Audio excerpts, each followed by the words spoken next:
Four-time Tour de France winner Chris Froome will get chance to explain failed doping test. British cyclist Chris Froome's quest for a fifth Tour de France title next year could be in jeopardy after his cycling team announced Wednesday that he failed a drug test during the Spanish Vuelta in September.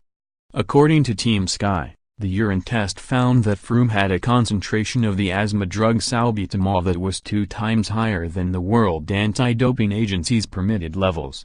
The International Cycling Union, UCI, has asked Froome to provide information about the failed test, which was taken after stage 18 of the Vuelta.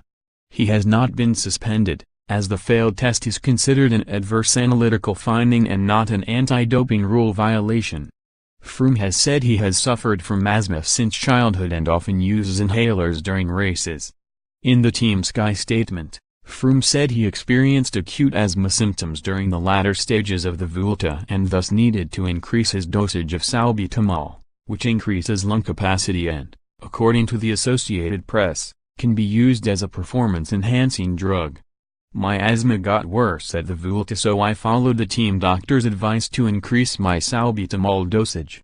As always, I took the greatest care to ensure that I did not use more than the permissible dose," Froome said. "I take my leadership position in my sport very seriously. The UCI is absolutely right to examine test results and, together with the team, I will provide whatever information it requires."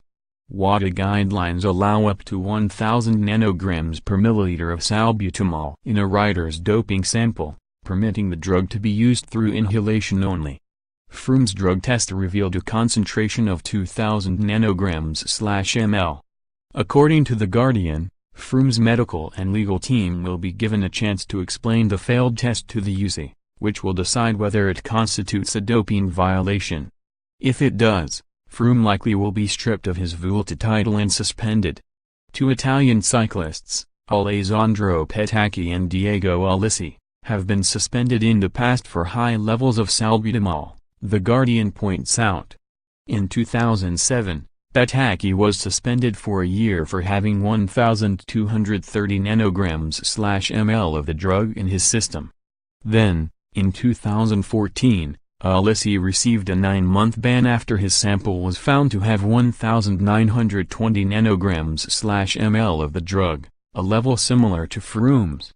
Froome was looking to join Eddy Merckx, Bernard Hinault and Miguel Indurain as the only cyclists to win the Tour de France 5 times. Lance Armstrong's 7 titles were stripped because of doping. Read more from the Post. Roger Goodell doesn't believe Colin Kaepernick is being blackballed by the NFL 3 anthem protesters. Among NFL Man of the Year award nominees, the Eagles just lost Carson Wentz, and their shot at the Super Bowl. Dennis Rodman wants Trump to send him back to North Korea to